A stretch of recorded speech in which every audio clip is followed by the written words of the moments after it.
He was a morbidly obese surgeon destined for an operating table and an early death. Now he's a rebel MD who is fabulously fit and fighting to make America healthy again. This is Stay Off My Operating Table with Dr. Philip Ovadia.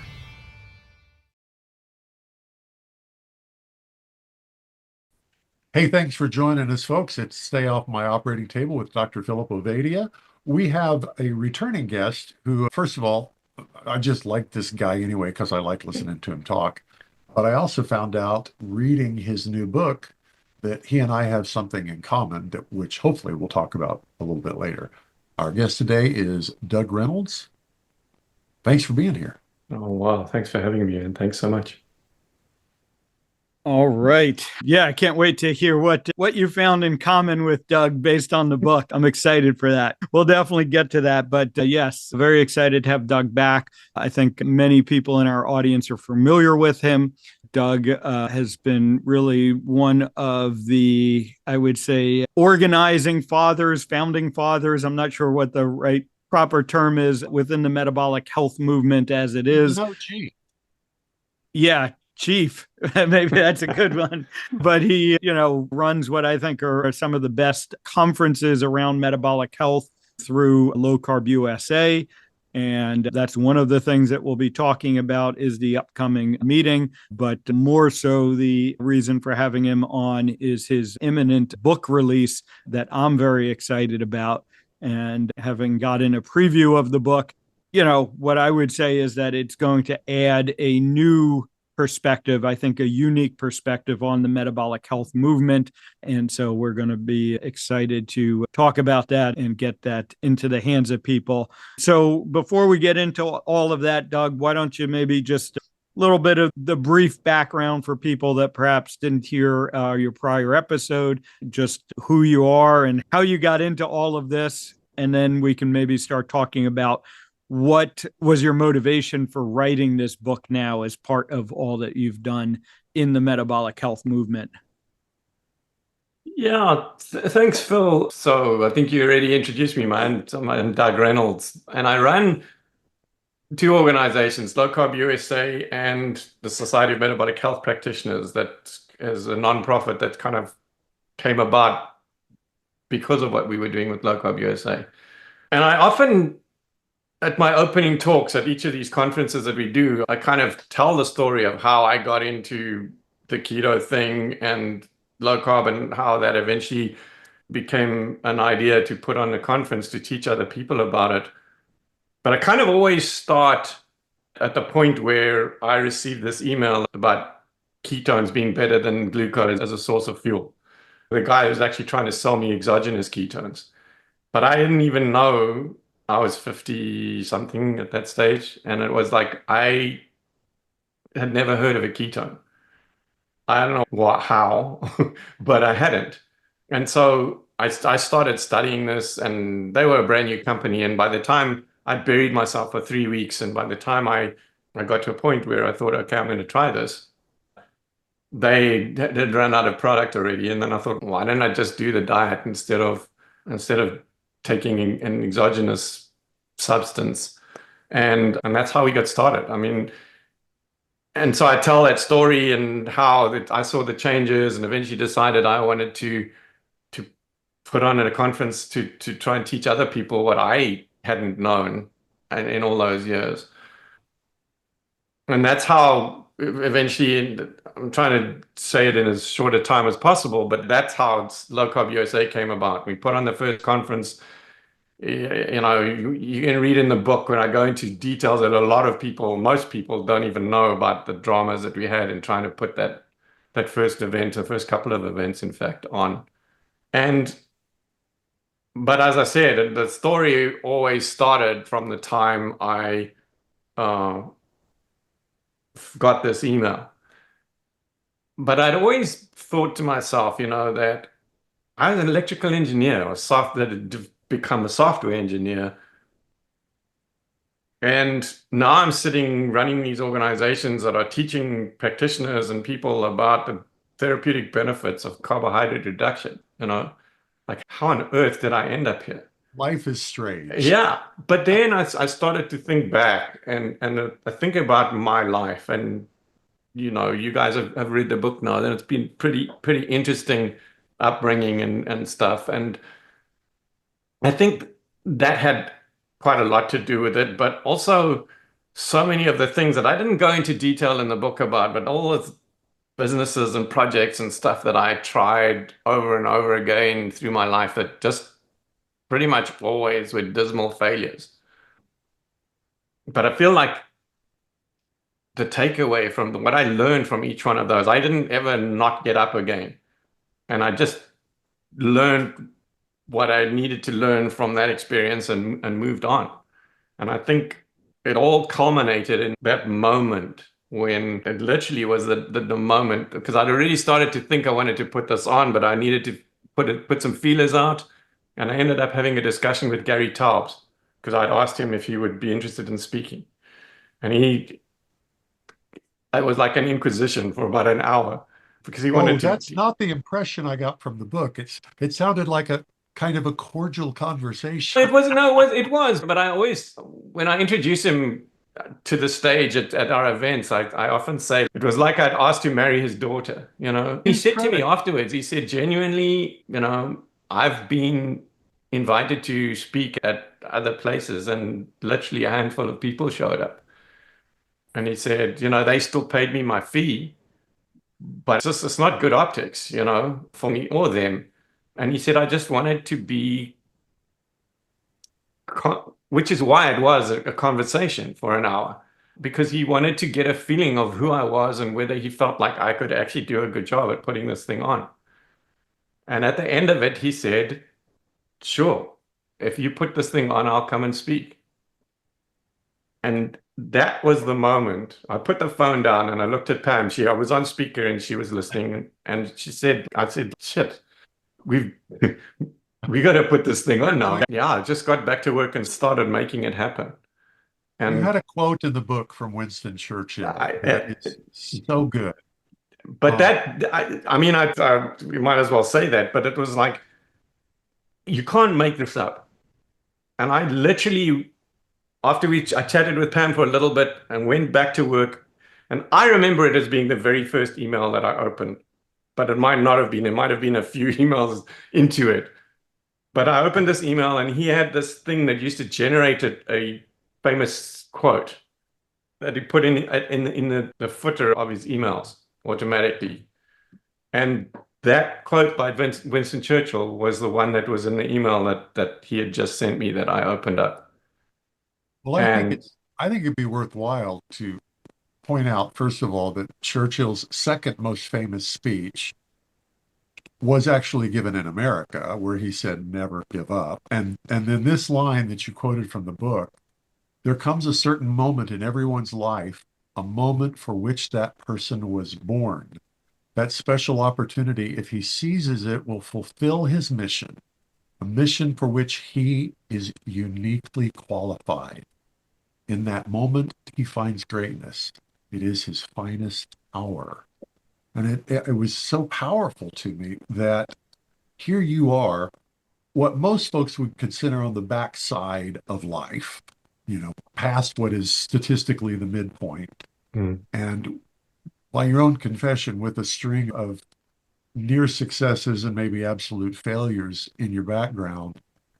And like you said, you kept getting up, and then this happened. And it's just so obvious, the right person with the right experience and the right background at the right time in the right. That was what I felt like.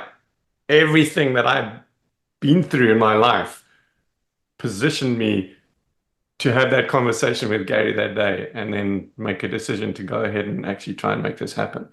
For those folks who haven't attended Low Carb USA and may in fact be hearing about this for the first time, describe briefly who should come and what they're going to find when they're there.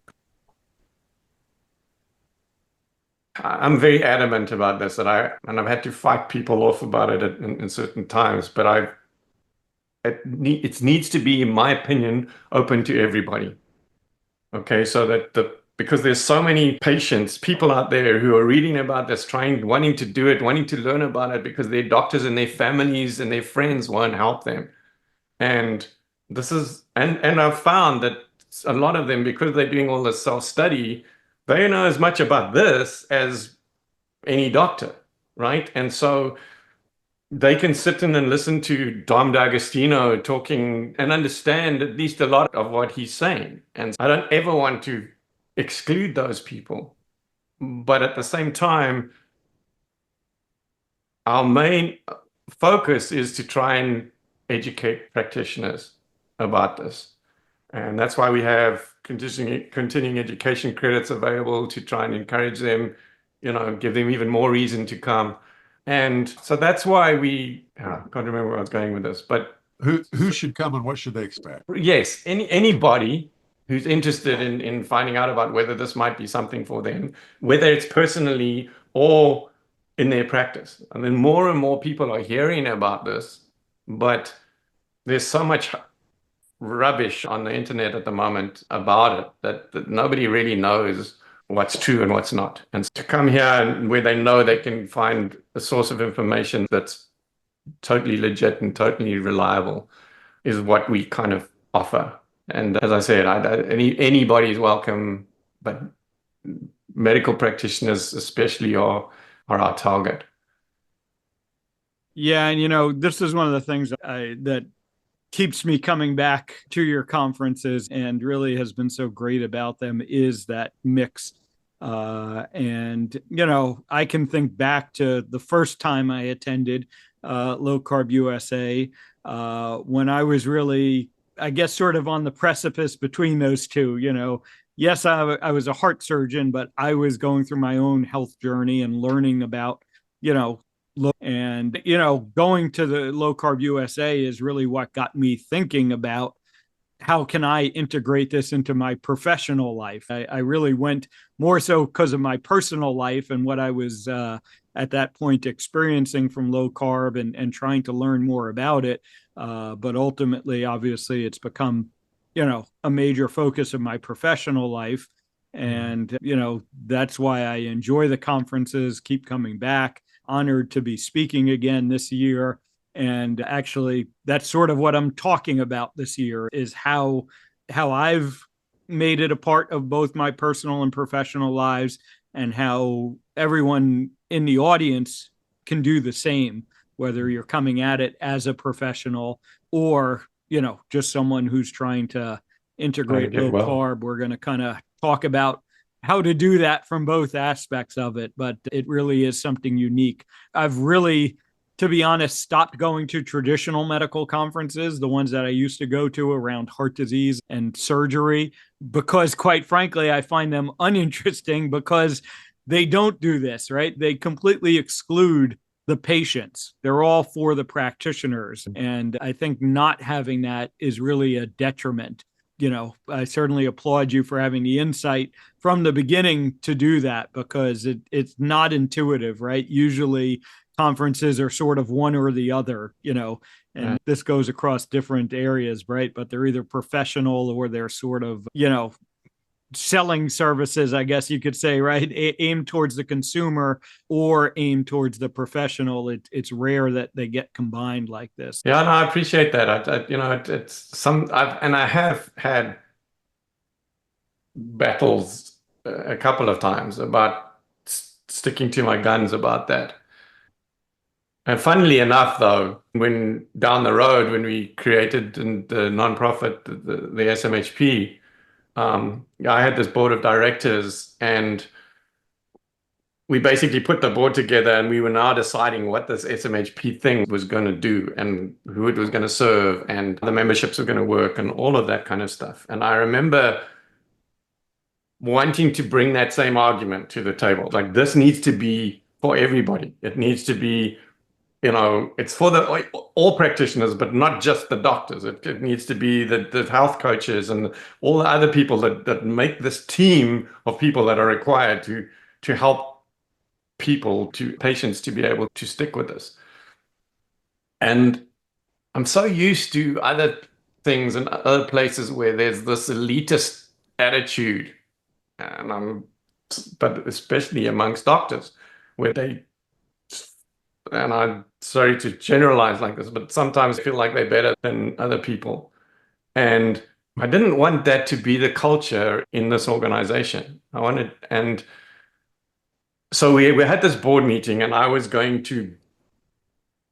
like really hyped up about having this discussion that I was not going to back down from these, when these guys were suggesting that it had to be only for practitioners or doctors or whatever. And I didn't even get to open my mouth. And I think Eric Westman was the first one to say, I think this should be for everybody. And then all the others, board members said, yeah, no, definitely. It needs to be a team, and this needs to include like I literally took all the wind out of myself. Like I didn't have an argument to have anymore, because they brought it up without me even opening my mouth. It was amazing. And so the SMHP I try to cultivate that same culture. Everybody's welcome. Anybody that wants to talk about metabolic health, you need to come and join up and come to the grand rounds and take part in these. I mean, the grand round talks that we try to have them every month, but Amy Berger's one was over 3 hours. Her talk was less than an hour, but the Q&A that went on, and the discussions and the conversation that happened afterwards was just epic. And a lot of the people that were on that call were not doctors. They were patients, that were trying to learn more. I'm very proud of what Pam and I have been able to achieve in terms of the culture and that. And I talk about it in the book as well. And I think some of the experiences I had as a youngster made me understand how important it was for people to have something to believe in and something to be proud of and something to belong to. And so from the beginning, we've worked really hard at trying to establish the culture in both those organizations. I think it'd be worthwhile, not to steal thunder from the book, but that was a really cool bit you told about what it was like at school in Rhodesia and your first experience with that kind of feeling like you're part of something bigger than yourself. That's pretty cool.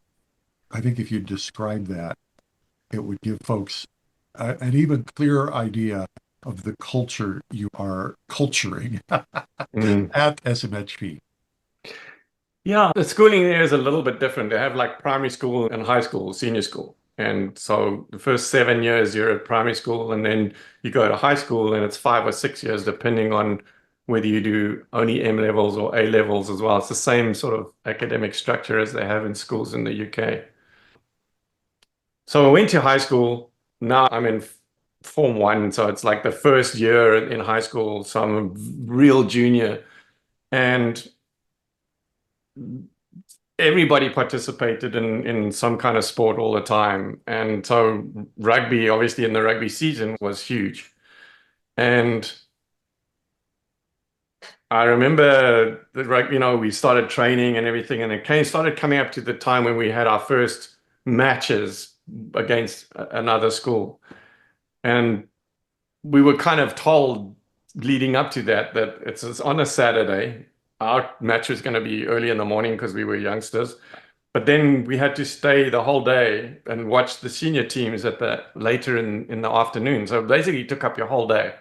And it was compulsory. And I was grumbling. I was not happy about it. But then, and also because we played in the morning and the afternoon, if you played in the morning, you had to take your opposite number home for lunch. And so he would sit and eat with you, the guy from the other school, and you'd bring him back in the afternoon for the later matches. And the visiting school would all sit on the main grandstands with all the other parents and other spectators that would come. But on the other side of the field was just like this row of bleachers, almost the whole length of the field. And the entire school had to be there. And the guys that had just played maybe the match before maybe had their tracksuits on, but the rest of us were in full uniform with blazers. The seniors all had these straw boaters and stuff like that. It was I don't know if you've seen like really posh English private schools and stuff like that. If you've ever seen something like that on TV, that's the kind of thing it was. That's what I was thinking of was Harry Potter. Yeah, there we go. So now so we would all be up on there. We would all have had to have learned all these war cries and chants and stuff like that. And then they've had a bunch of the seniors by then they've gone their honors blazers and prefix blazers and these straw boaters and stuff. And they would walk up and down and basically be like cheerleaders and guide us through all of these different war cries and stuff through the match. And because the team on the other side were much smaller because they were visiting there. They'd come in buses and that, but they were also making a lot of noise. And it echoed off the school buildings and stuff like that. The sound was amazing. And I just remember by the end of that match, being so proud. That's my like memory that I take away from that.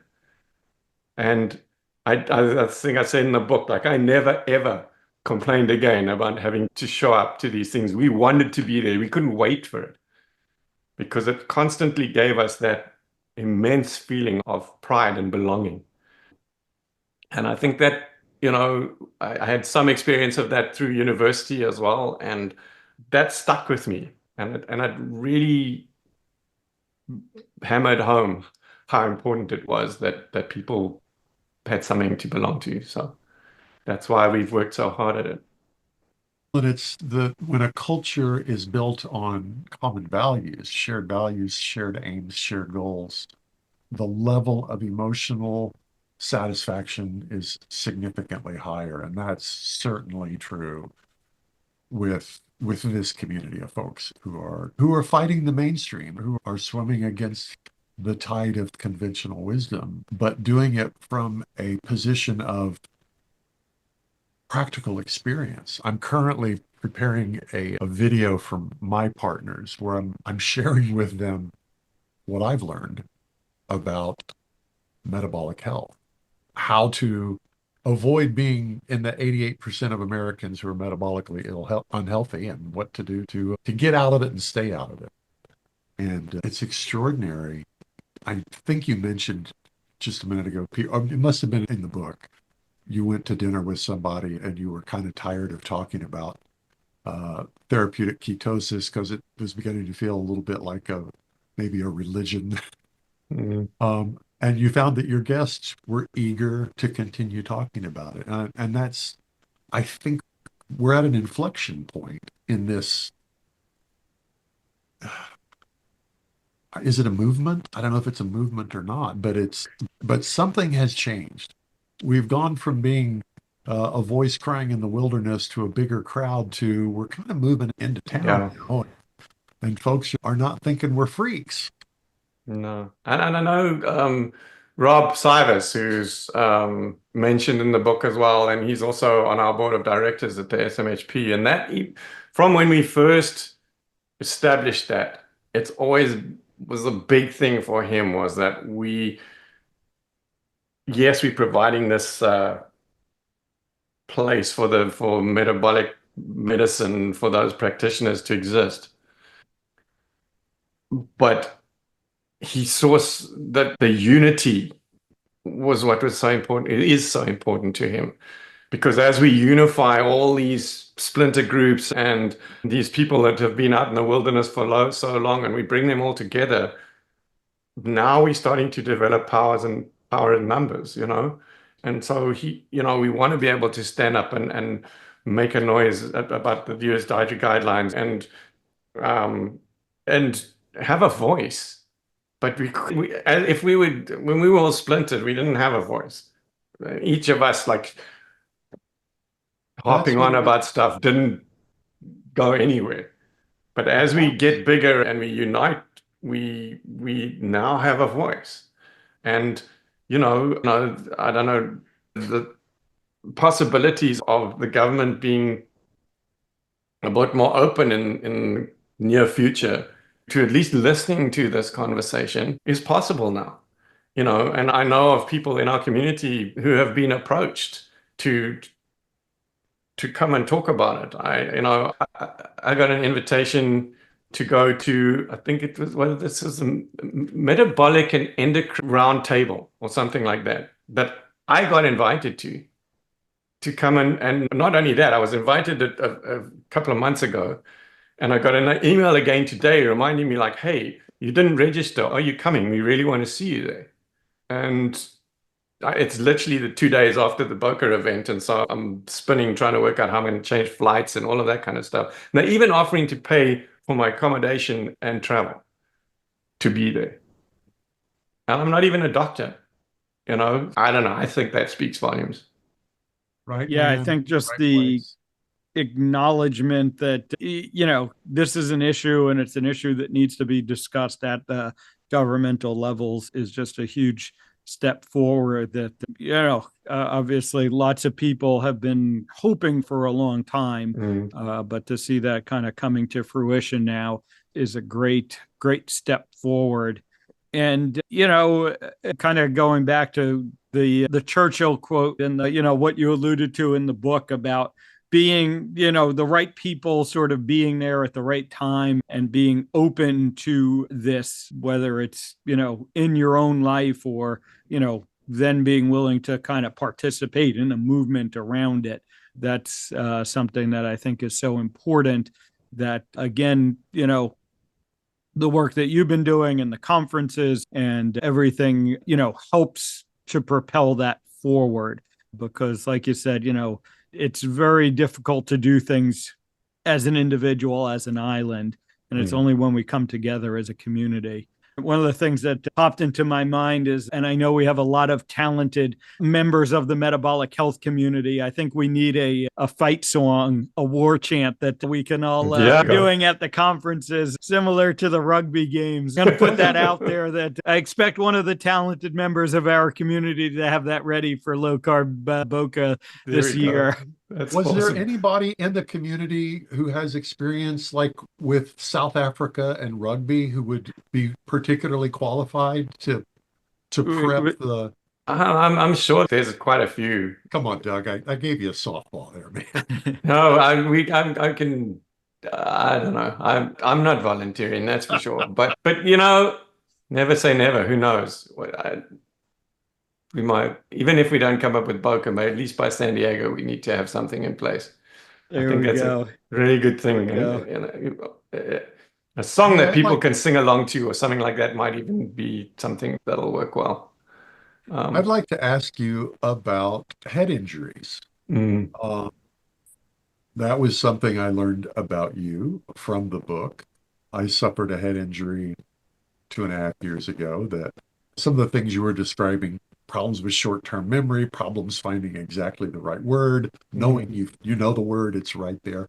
And most importantly, because I'm personally interested, is the recovery and how the therapeutic ketogenic diet affects brain health. That's huge. Give me a little bit of your experience. So when I first started doing this, it was literally, I was shocked, and I was like 32, 35 pounds overweight and hating running and stuff. And I tried to do this in order to fix that.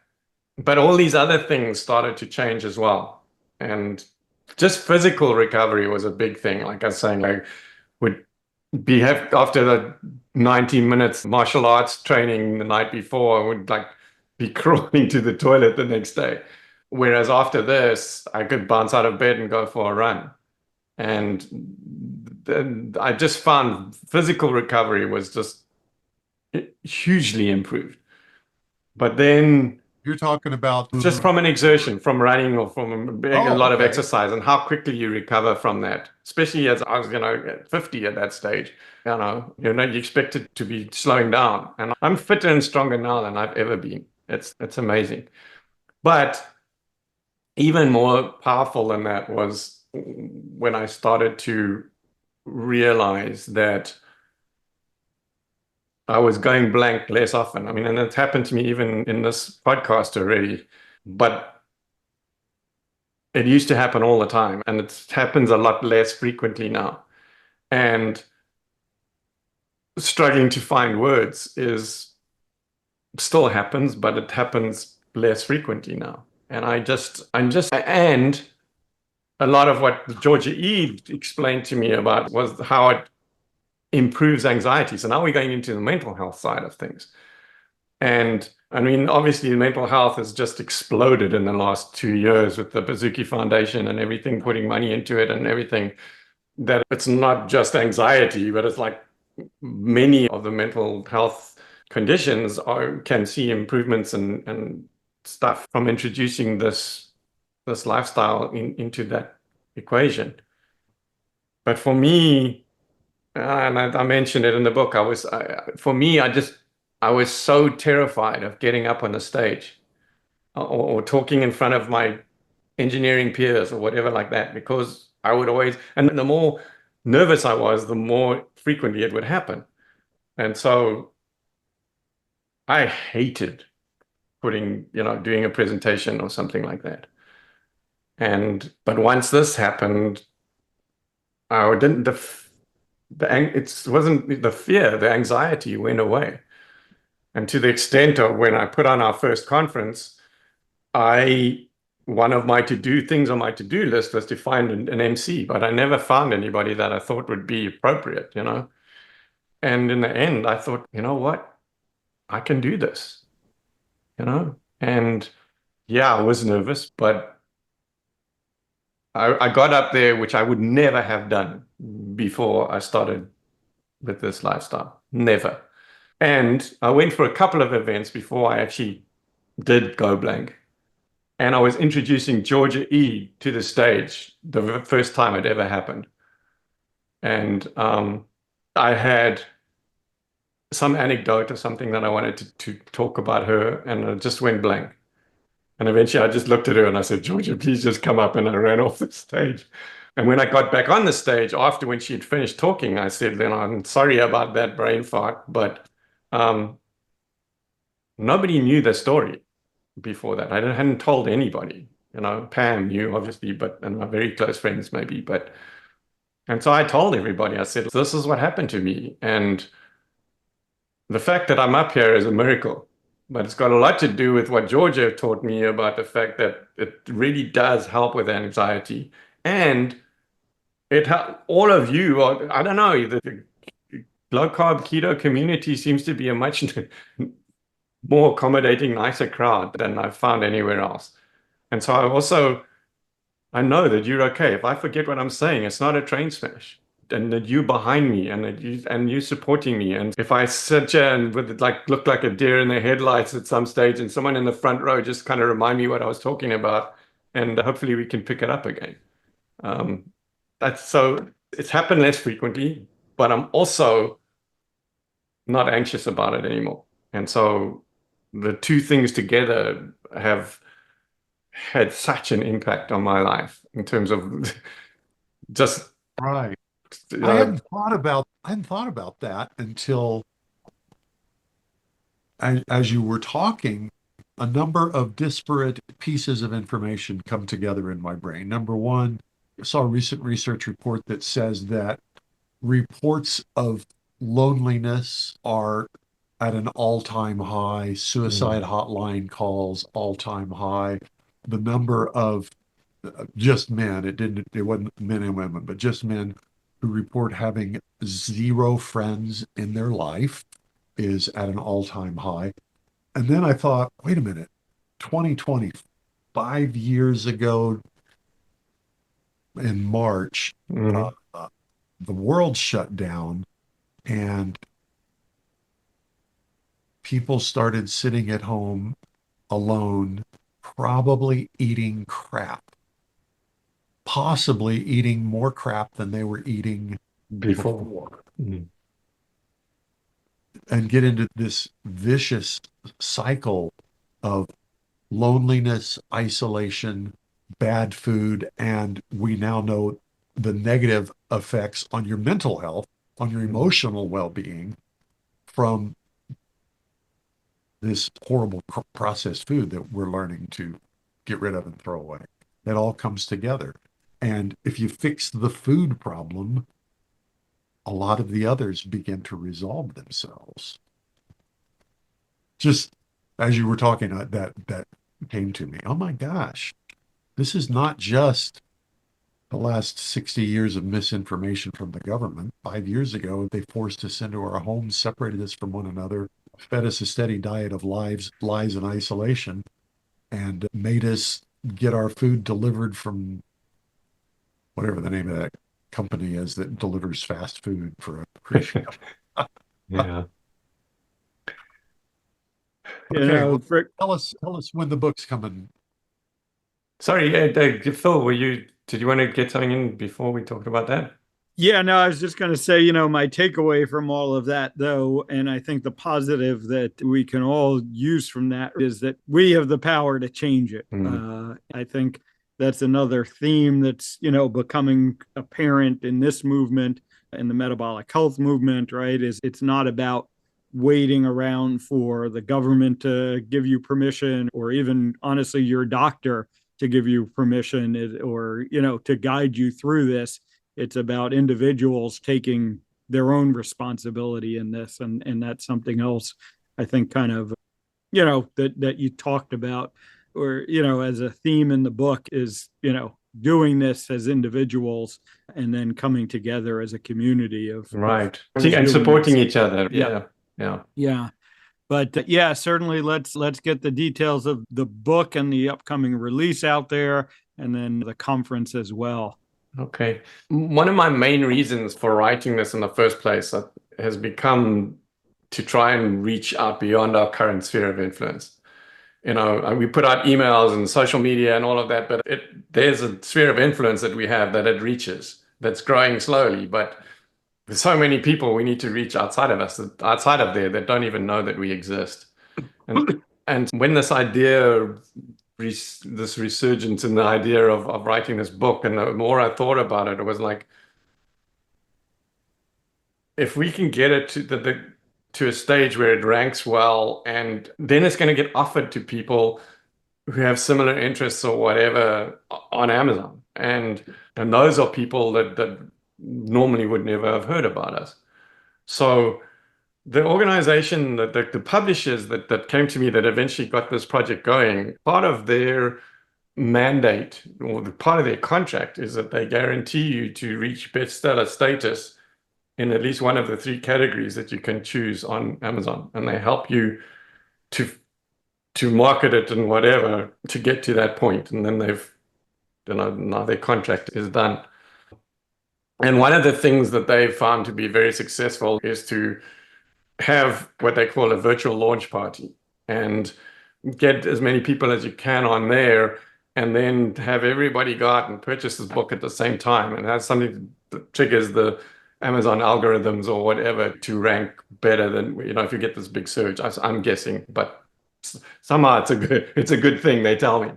So what we're doing is we're actually going to be down in Boca already on the 22nd of January is when this book launch is scheduled for. So it's going live that evening on the 22nd at 6 p.m. on Eastern time on the 22nd. And at that stage, it'll be live, and then we'll hopefully have this big surge. So what I can do is send you the link to that where people can register for the thing. And once they register, they'll get reminders in that to hopefully get most of them to actually be on the webinar. So yeah, if you can put that out in the notes for people to go and register, that would be super helpful. We'll do that. Yeah, we'll definitely do that. And I also, strongly encourage people, register for the webinar, buy the book at that time, and really let's do what we can to get this up those rankings. It's been a few years now since I published my book, but I remember that well. Amazon very much keys in on sort of first day sales. That'll be excellent. And then the conference, let's talk about that, and also let people know how to register for the Low Carb USA conference coming up in Boca right after that. Yeah, lowcarbusa.org is the website. And then from there, you can go to the event page for the Boca event.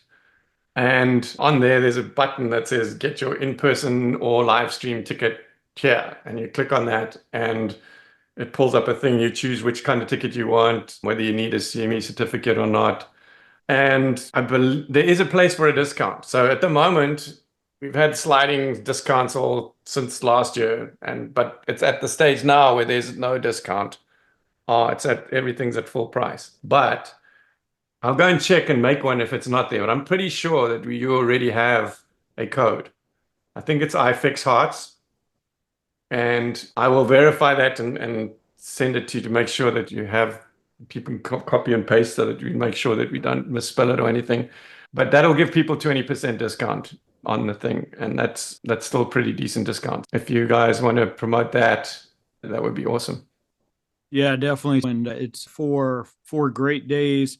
Like we talked about, it's geared for both practitioners and non-practitioners. I think both audiences will take a lot away from the conference, a lot of great speakers, and a lot of great opportunities for interaction. It's very social, a lot of kind of meals that are had together. And, the dinners are included in the price, right? There's two. Yep. Not San Diego is different. You have to buy the dinner separately. Here, it's included in the price. So there's 2 dinners, Friday and Saturday night. We spend a lot of time with the chef, making sure that those menus are good. I actually literally put a CGM on and go and test the desserts and all sorts of stuff to make sure that it doesn't spike my blood sugar. And that's what we do the few days before the event even starts. So we take it really, and it keeps him honest, because when he sees that, he thinks I can't sneak something in here or whatever. And I tell him, I said, we've got diabetics and stuff like this. Do you put stuff in there that spikes their blood sugar? Maybe someone dies, and then what? So the guys are so scared of me that I'm pretty sure they produce some amazing dinners. And how cool to be able to go to a conference and have a meal that you don't have to pick don't have to through, be concerned about what's in it. throw away 75% of it or not. There's a burger place right up the road from me that's they make really good stuff, but it's 75% of the dishes are carbs. It's crap. Yeah. I met a buddy there for lunch the other day, and I saw that you can add a patty to their hamburger. And I said, "Can I get just the patty?" She says, "Sure." So I ordered 2 meat patties and nothing else. Yeah. It was just this fabulous grass-fed, grass-finished local beef that was fantastic. Very cool. And so I had a good meal there, but that's still so rare. It's getting better, but it's so rare. So for those of you like me who hate going out to eat because you can't get anything that like that, yeah. Low Carb USA dinner. Yeah, exactly. Yeah, again, a big distinction from the traditional medical conferences that I used to attend, because I could tell you that when you went to the American Heart Association meetings, they were not serving food that was promoting heart health. And it's just very unfortunate and what we see today. But again, it's a great aspect of these meetings as well. And, just getting a chance to interact. And that's actually one of the highlights for me as a speaker, is being able to go and interact with people at the dinners and between sessions and all of that. Highly encourage people to check that out.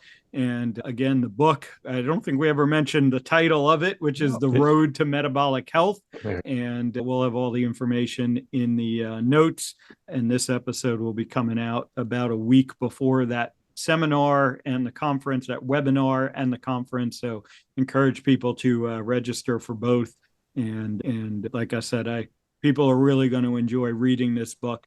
I think it provides some unique insights and aspects of metabolic health that you bring to this. So thank you for that.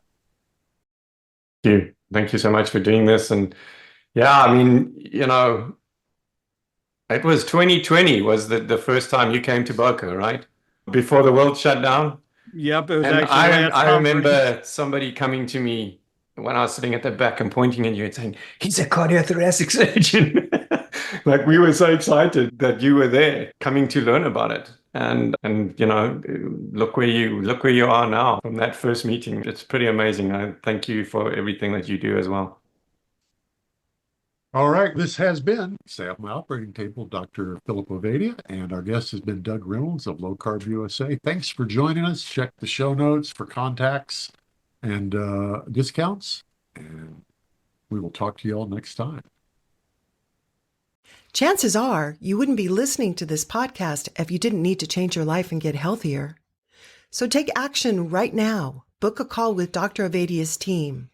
One small step in the right direction is all it takes to get started. Contact us at ifixhearts.com/talk. That's ifixhearts.com/talk.